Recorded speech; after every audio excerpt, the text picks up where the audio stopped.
Hello there. How are we? Hi, all Good. good. Hi. So another Wednesday. So today what we're talking about, we're talking about being popular. And do you know what? I was thinking about this just before we came on about the whole thing about being popular. And Rochelle, your Maisie's just had a birthday party, hasn't she? She has. And so how popular was she?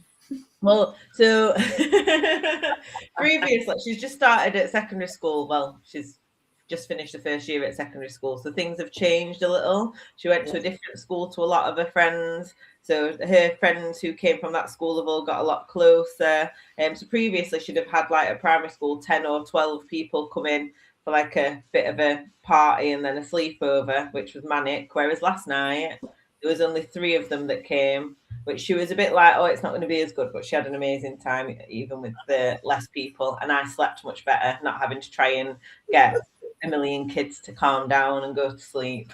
That's interesting, isn't it? I guess it means being popular, isn't it? Should we go now? And so because like Yeah. That's it. Not required. Not required.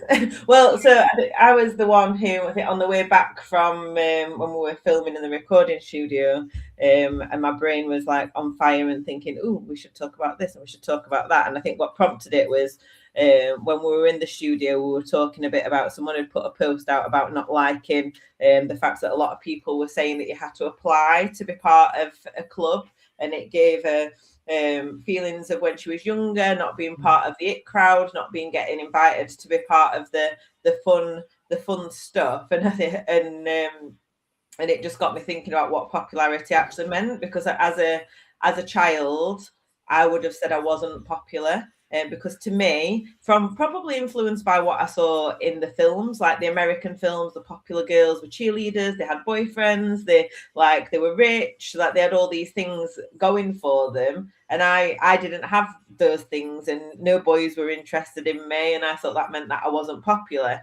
But when I look back now, like I had a birthday party every single year, and when I started in secondary school, I went round, and my birthday's in November. We started in the September. I went to all the clubs, like badminton and tennis and rounders and all that, hockey. And anyone that I basically had talked to, I'd invite them to my party. I was like, "Oh, do you want to come to my party?" And I just printed out all these little like flyers and just handed them out. Didn't have a clue how many people were going to turn up at my party, but then people were like, "Oh, can I bring my friend?" I'd be like, "No problem." And then at my first party in year 7, I had like 100 people come in to my party. And then every year it was the things that people couldn't wait for my party. So like when I think about that, I'm like, I was able to bring everyone together in a way that nobody else did. Like other people had parties, but it wasn't the same as my party. And then it came to year 11 and I organised the prom because school wouldn't do us one. So me and one of my friends organised it. And then I ended up getting prom queen. So that to me, I'm like, now looking back, I didn't see that at the time as being popularity because the boys weren't interested in me. But obviously now, if Maisie came to me and said, "Oh, I don't think I'm very popular," and that was her like situation, I'd be like, "You definitely are. People like you. People are giving you attention, just not in the way that you think like popularity should be." So that is why. Damn, girl, you were popular, and you were an early marketeer. Yes. You were. Naomi, what do you think? Oh, I'm like resonating with so much there. And when I was thinking about this, when you obviously popped this in the group yesterday about the subject, first thing was I just laughed because I was like, if you had seen me and known me growing up, I wasn't the popular. I didn't perceive myself as the popular girl. My dad made my school shoes from a kit. Okay. Wow. So there was and I was such an awkward girl and not confident and, not sporty. The boys always went for my friends, all those things that Rochelle's just said. And I think the word that keeps coming up for me is perception. I didn't perceive myself, but it's funny how many of my friends now in our 50s say things about, oh my God, yeah, you were so cool. You had that O'Neill rucksack. You had like your hair done like Bros. And it's like, and I look back and I think I didn't feel popular. Also, I really struggled at school. I had lots of health conditions, so I was constantly off school. Now, if you think about those friendships at school, they are built in the playground. They are built in the after school, going back to somebody's house for tea and sleepovers and all those things.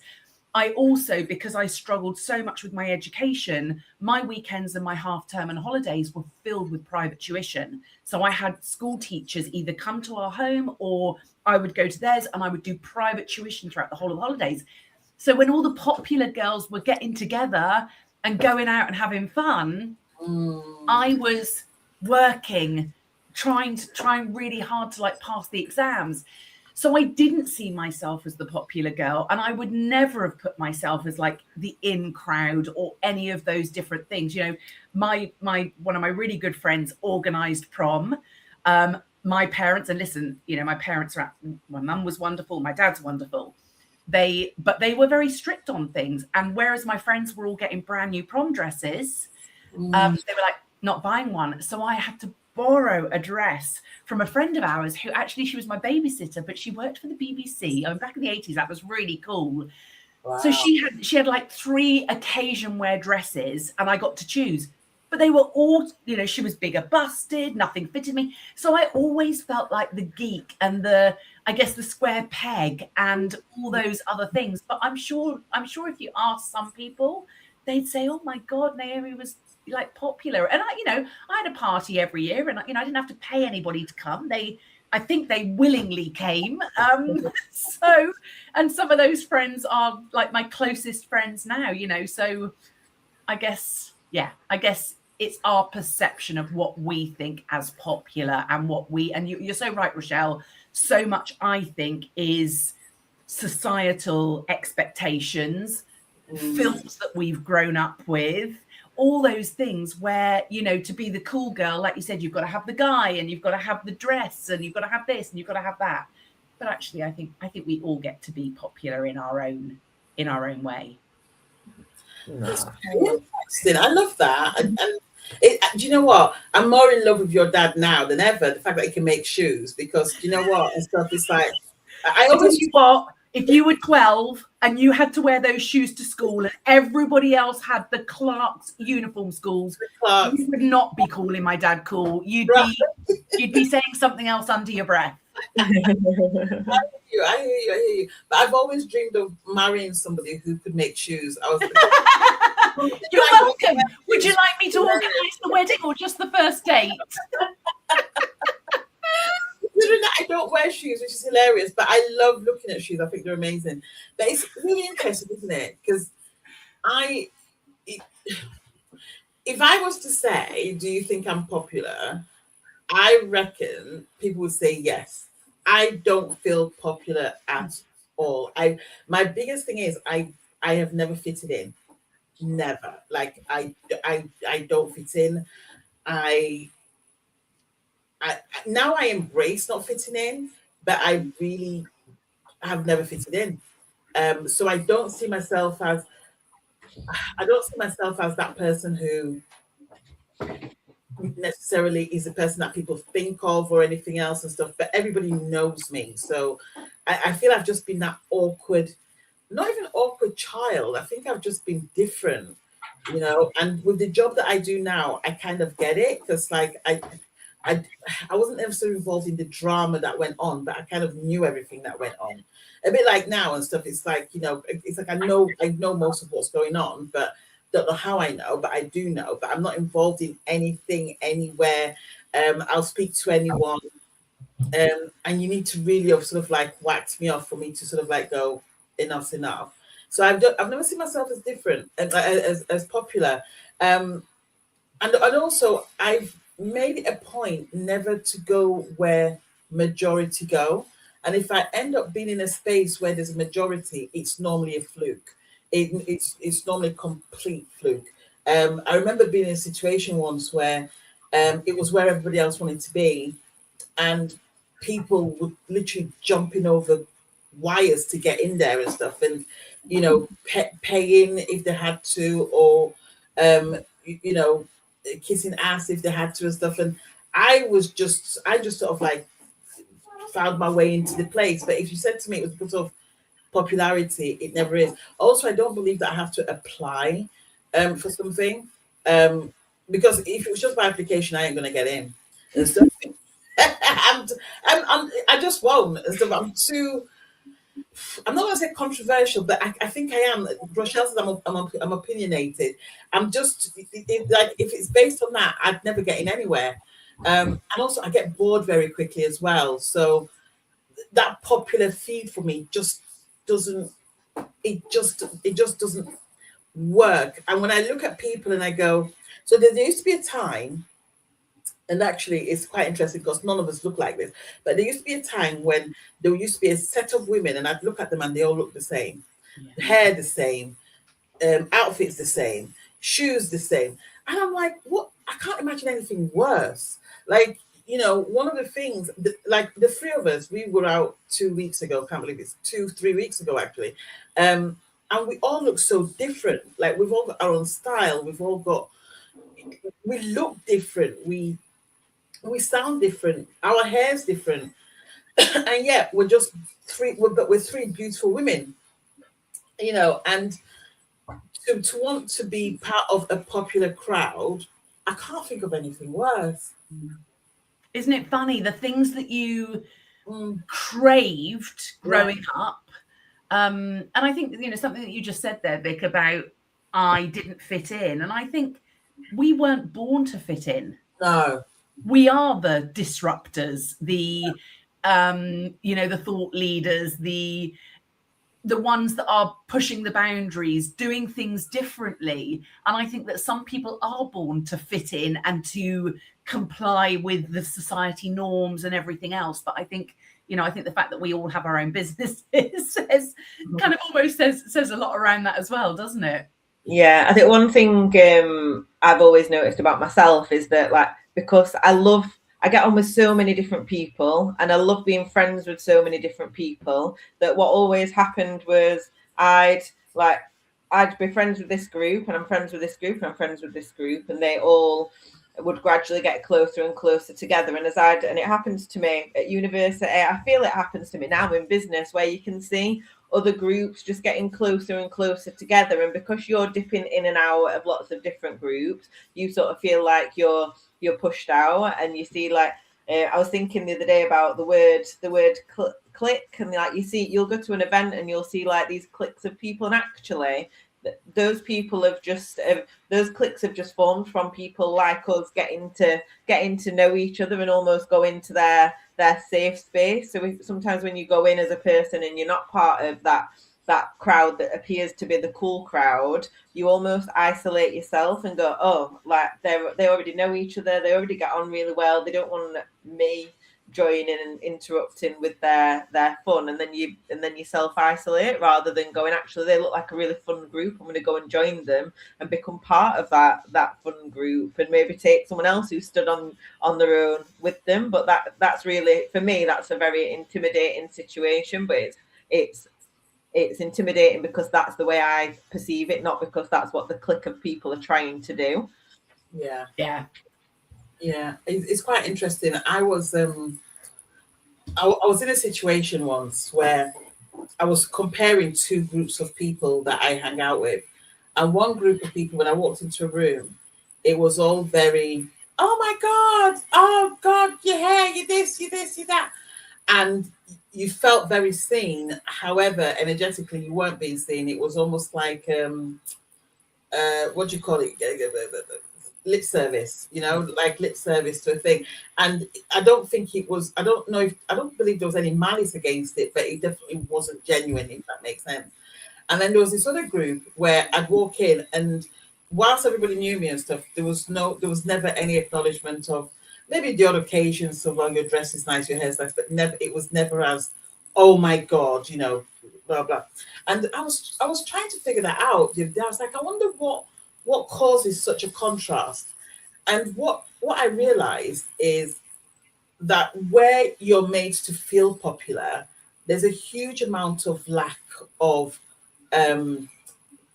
awareness and presence. So it's almost like you're made to feel popular because you're made to feel, so it's almost like making it obvious that you should be popular when there's no need to be, because like you say, Naomi, we're all very different.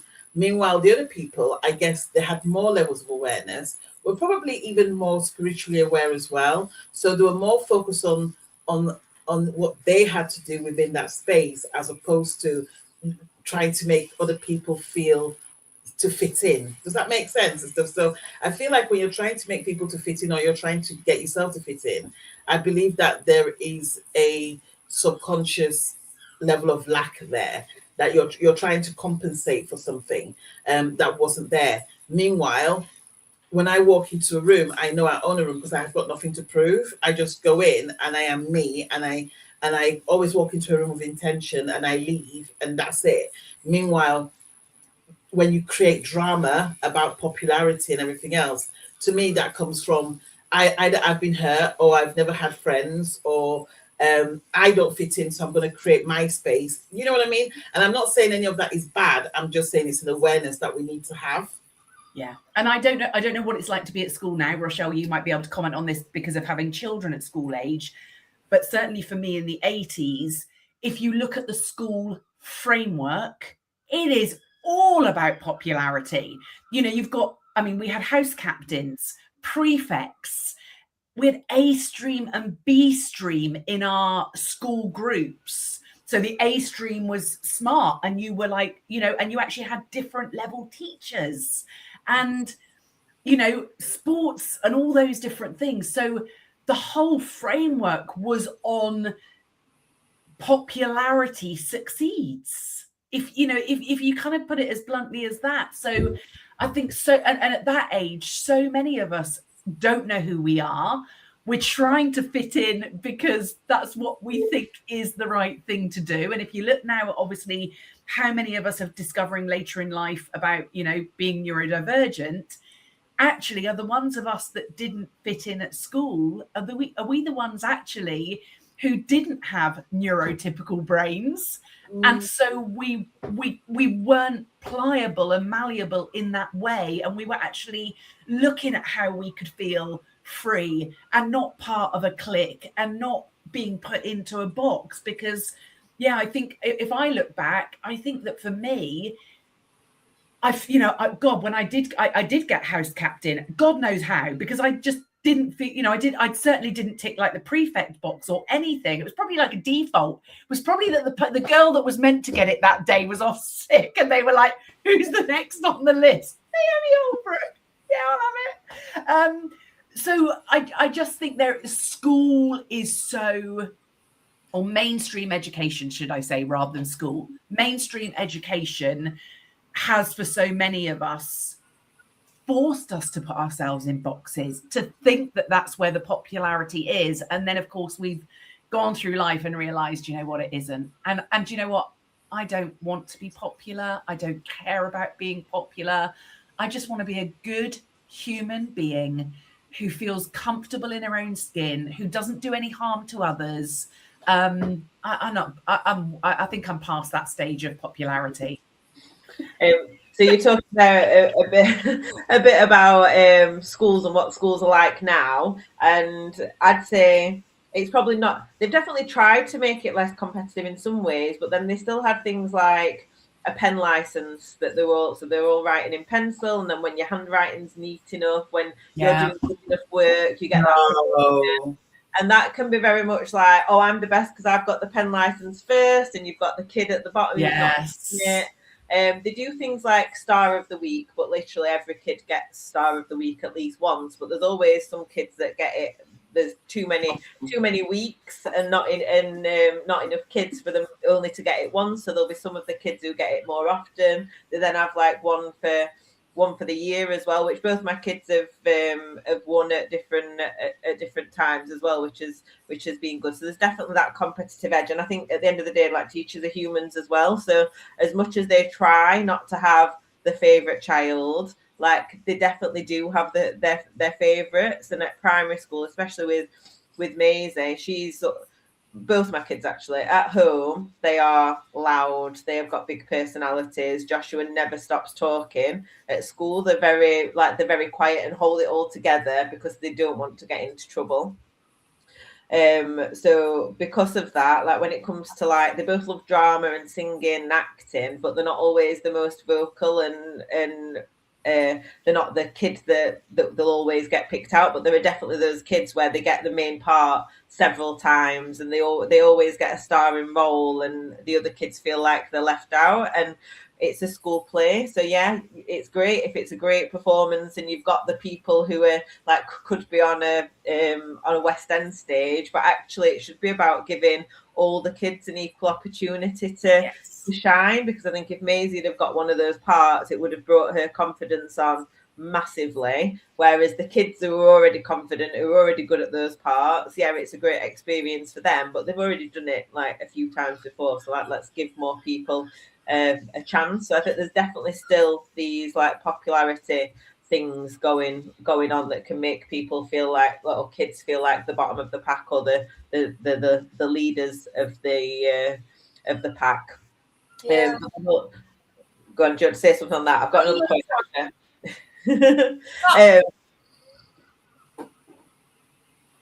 Go on. So the other thing was about what you were saying about you not interested in being popular, but thinking about like business and how we all want visibility. We need visibility to be able to get clients. We want more clients. We want our clients to come to us and to choose us in our industry, and to see us as the expert. And to do that, we need to have a certain level of popularity. And I do see that a lot in the business world, why some people maybe they might be much better at what they do, but they don't make the same amount of money as someone who's more popular. And it's not down to their skill in terms of what it is they're offering. It might be down to their skills in marketing, or it might be down to their personality, that people are just more drawn to them than to other people. Yeah, that's exactly what I was going to say. Around, yes, I don't strive to be popular. I think there's a difference between striving to be popular and being popular.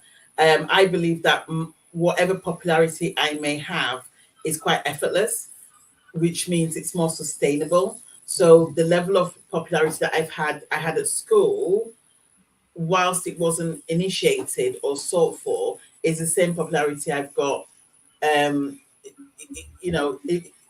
that make sense? Like I literally can do that. I'm the same now. But I do believe, though, that you do need to make an effort, or at least have the intention of standing out and understanding what standing out looks like. And that's where I come in when I talk about knowing what you're here to do, knowing your purpose, knowing what you're here to do, because with that comes such amount of confidence and conviction. Like, we're all doing things that either we're here to do or that we've really invested a lot of time and effort to be the best at, which is why, when people ask about certain topics, our names come up.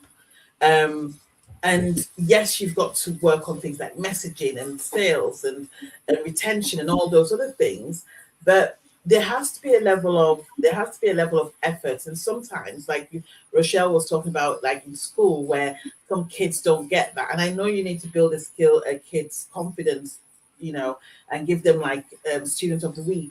But also, sometimes sitting in the corner isn't always helpful. It's something that I teach when I talk about networking. It's like, if you walk into a room apologetically, then you're not going to get what you came into the room for. Like, nobody goes into a networking room hoping not to get clients or hoping not to make connections or you know what I mean? Like, everybody walks into a room for a reason. So if you walk in unapologetically, maybe you don't feel confident in your body, maybe you don't feel confident in your outfit, maybe you don't feel confident in your mind, it is going to manifest. And that way, nobody's going to talk about you. It's that almost thing of being forgettable, right? You become forgettable because people don't remember you. So I think I believe there's different spectrums of popularity.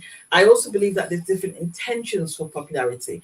The popularity that I have an issue with is the level of exclusion, where you want to create a space so that you can exclude a space. I don't believe in that at all. I don't believe that something should be created so that somebody else should get FOMO for it and stuff. It's like, because I promise you, it's never as glamorous as what it seems. It's like when the movie stars say this, they go, oh, you know, if you want to be an actor, it's waiting around for hours and hours and being told what to do and everything else and stuff, and also this is a small percentage who are successful. So is that whole thing of trying not to make people feel like crap, because to me that's not the intention. The intention is that we all heal the world in our own way and support each other, but also we have money to make, we have livelihoods to make, and as a result, we need to step up and be seen. And if you're not doing that for whatever reason, then you can't blame the results that you get. Very true.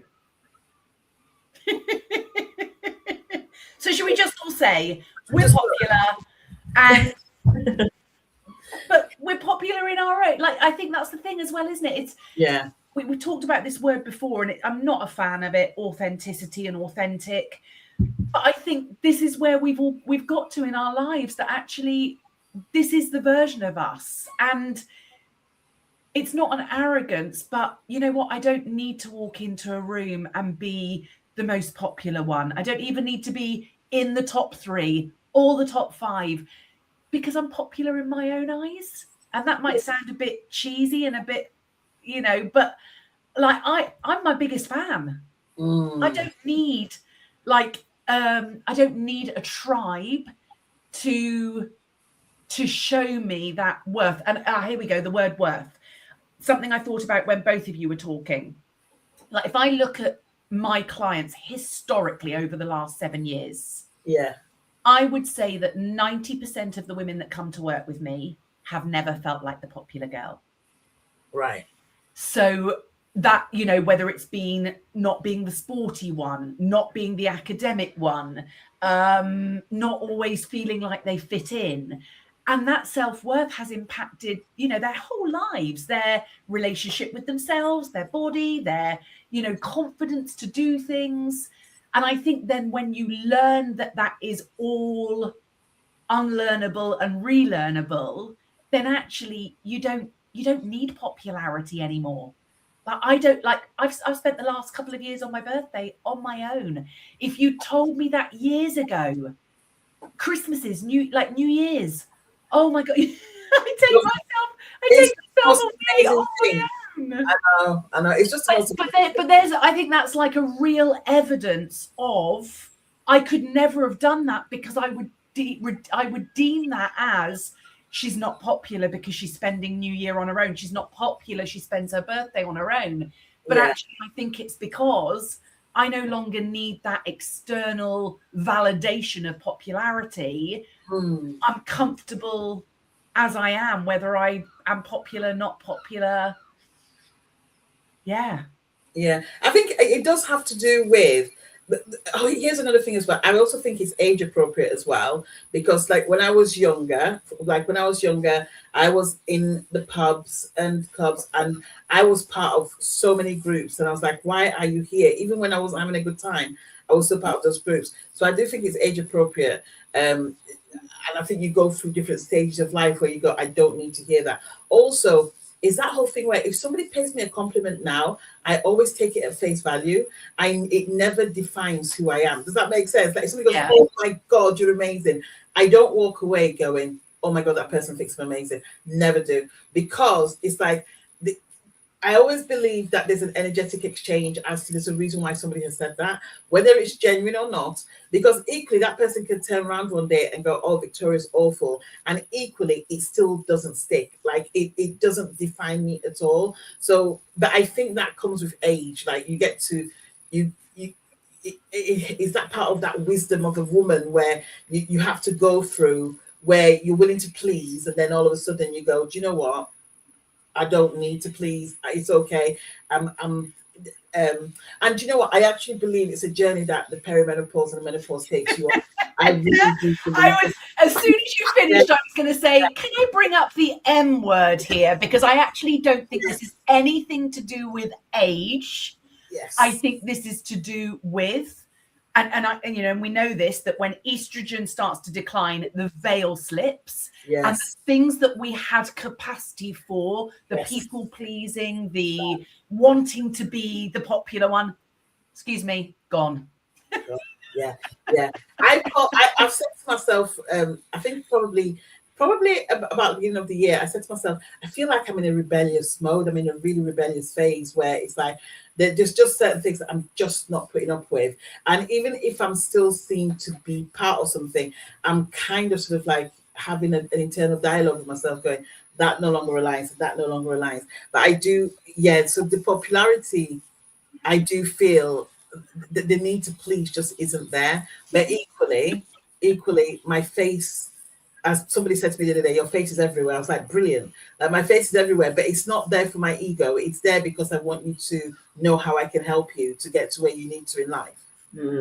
It's interesting there because you said something about the need to please, and that being it, like, to you, that's a sense of like how you become popular by pleasing everyone. But thinking about some of the people that I know that have been popular, it's actually been the opposite, where it's like they're the mean person, they're the person that gets to like say you, and it goes back to that club, that exclusiveness of you can come, you can't come, and it's more of a to me and my feeling of what popular means, it would be more of a mean girl energy, which I definitely didn't have. I'm more of the people pleasing, but then you've got those two types of popular. And I remember once at college, I think it was, there was a girl who, like, she wasn't very nice, but everyone seemed to love her. Like, she'd walk into a room and everyone flocked towards her.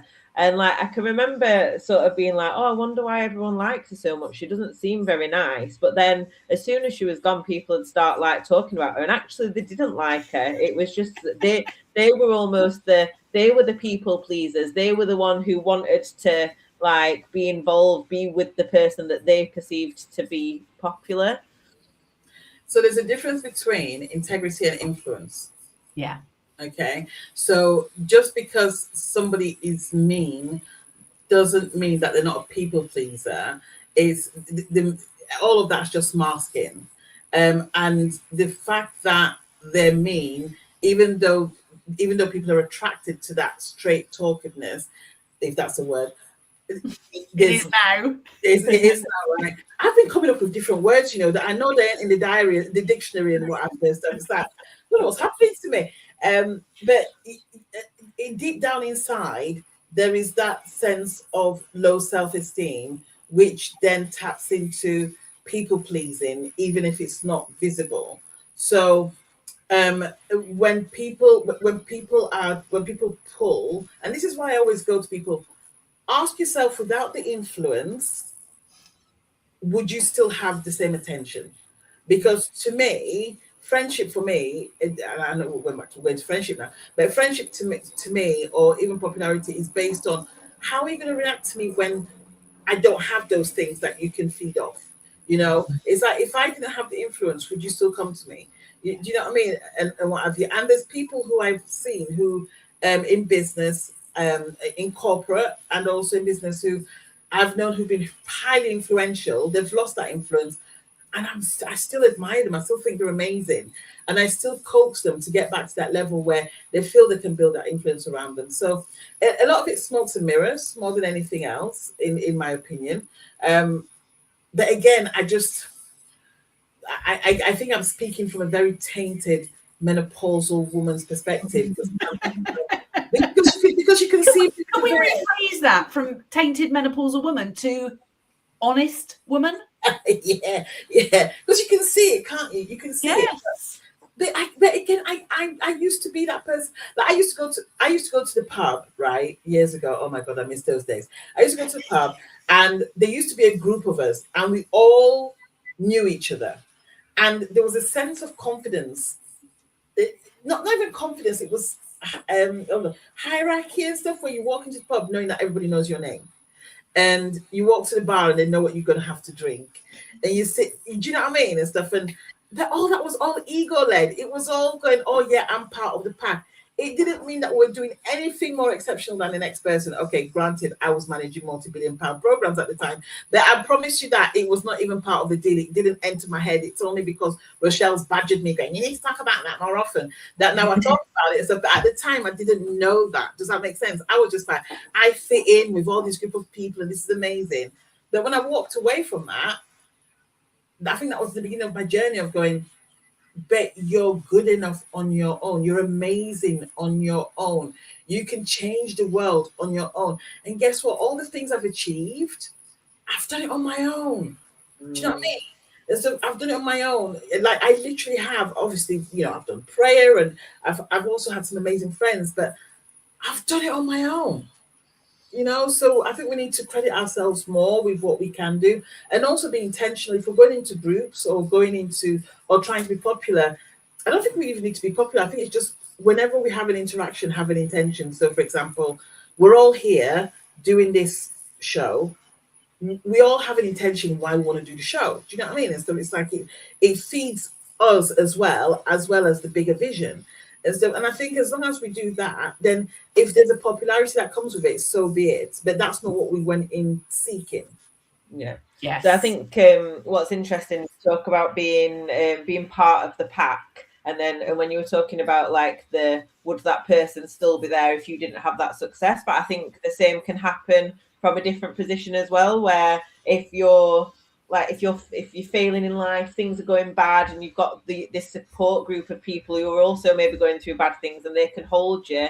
And then when you do start to succeed, those people are likely to drop you as well. And it's almost like while you fit in, while you're doing the same thing as what everyone else is doing, you can be part of this pack. But then if you start to change and do things differently and don't fit in with this sort of like mentality and herd mentality, that's when you get pushed out and you are no longer welcome in that group. But then in another group, you could become that person that everybody accepts. And this happens often. We hear about it in business where everyone cheerleads you up and thinks you're amazing until you get to a certain high, and then they're like, nope, you're getting too big for your boots. You've changed too much. You're allowed to change a little bit and like step a little bit outside of the circle, and that's inspiring. But if you go too far, it then makes others uncomfortable. Yeah, exactly. I saw a woman yesterday. Oh, I love that. There's certain people that just have a look and you go, oh, she's just lovely. She just looked lovely. But she was crying, and she is a social media coach or something. And she was sobbing. She was like, oh my God, I know this isn't my normal post and stuff. To be fair, she's a bit of a drama queen, so it's not too different. But she was talking about how she'd sat at a table one day and told her friends of her dream, like what she wanted to do and everything else. And they were like, oh yeah, well done. And then she started growing her audience, and it went to 10,000, 20,000, 30,000, and not one of them ever celebrated her success.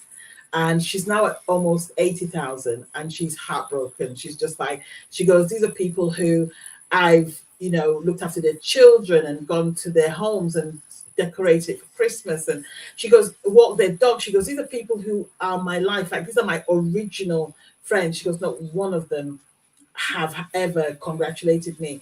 And she goes, and it just breaks my heart. And I felt so much for her. And now granted, crying online always works, because guess what? She got a lot of followers. But I was just like, it's true, because sometimes you do get dropped. And do you know what? A lot of the time I feel like it's because it's uncomfortable for people to watch. Like, if you're not somebody who's aspiring to much in your life, maybe you just don't have the confidence or anything else. If you've got somebody who is doing really, really well, sometimes it can be really uncomfortable. I remember, actually, and this has nothing to do with popularity, but I remember when Rochelle and I first met, we were going through really tough times. Like, we had our businesses were not established at all and stuff. And Rochelle got through what she had to go through, and she started making sales. And we've got this thing between us where if we make a sale, we celebrate each other and stuff and everything else. And I wasn't making any sales at this time, so I was going through a really rough patch in my business. And one day I said to her, because I will say it, I said, do you feel uncomfortable sharing your success? And she went, a bit. She goes, I just don't want to rub it in your face and stuff because I know you're going for it. I said, please always let me know. I said, because I really want to be able to celebrate because you're doing such a good job. I know the like I don't know how she does it, right? Like she's so blasé about it, but I'm like, I still don't know how you do it. I don't know how you manage to show up and do all these things during lockdown, kids. And it's not just her kids, it's other family members as well, and all of that. And you know, and I think I'm like, please let me celebrate you because I'm equally as excited for you as you know, as I would be for myself. Yeah. And what have you. And that was really earlier in our friendship and stuff and what have you. And I think I she's the only person that I'll tell my figures to, you know what I mean? And stuff. It's like, and we'll just go, so this amount. And it's just to go, we've done it because we know what it was like when nothing was happening and you're going, how the hell do I do this? And stuff, Yeah. you know, so but as a group, as a container, if we're going to create those groups, then we need to find a way to hopefully set the same standards so that there is that support, because otherwise what's the point? What's the point of having a tribe that's not a tribe, you know? What's the point of having a tribe and saying, well, I'm in this group just for name only, rather than helping each other and healing each other? Because it is a healing process, whether we like it or not. Because I've got a lot to say about this topic. I know. I Yeah, feel like it's been a big one. yeah, we could talk about it all day. Mine's literally just going to be, I wasn't popular because I had shoes that were made for me. If anybody wants the name of my cobbler, let me know. Silver fox. That, you know, I'm seriously, like, I'm more impressed by the man for doing that than anything else. I'm just like, damn, that's impressive. When I was at boarding school, we used to have a cobbler that made all our shoes. So you could not come into the school with any other type of sandals. It had to be made by this cobbler. Did you grow up in Victorian times, Vic?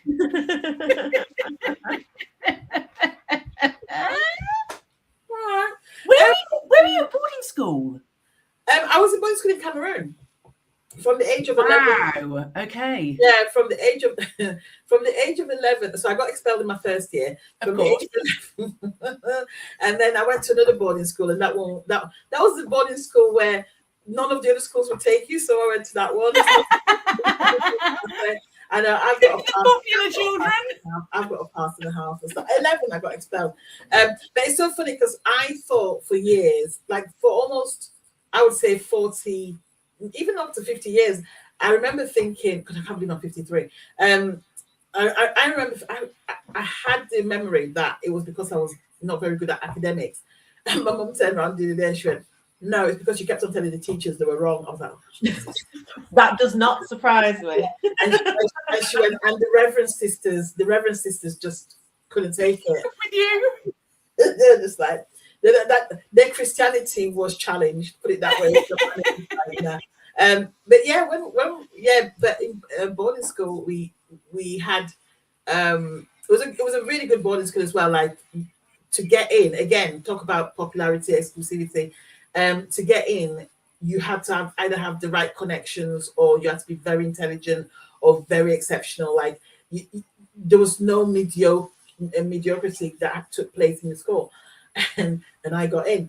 and one of the things was that you had to have. So you obviously had a uniform, but your sandals in particular had to be made. So you go to the cobblers and they measure your feet, and then and so we all looked the same. I hate it. I didn't hate it, but I just didn't like being caged in. But yeah, it's but yeah, I did go to boarding school. I was going to say something else then, but I've forgotten. But yeah, and so a bit of my past.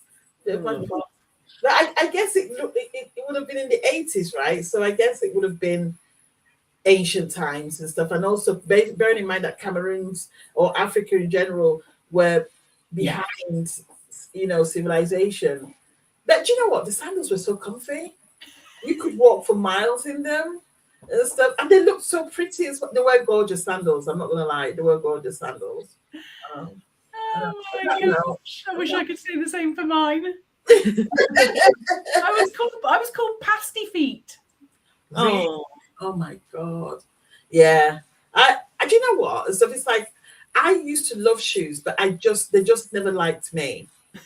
They just never liked me. And up until now, I'm still getting rid of shoes that I've had that I bought. I used to think it was because my feet are broad because I've got long, broad feet. So I was like, it's because my feet are broad because my feet are long. Shoes just never liked me. I bought all sorts, and now I'm giving them to the charity shops. Oh, I if I didn't have to wear shoes, I mean, I guess I don't have to wear shoes. I'm 51. If I don't want to wear shoes, I don't have to wear shoes. If I didn't need to wear footwear, I wouldn't. same. I would be barefoot Bessie every day.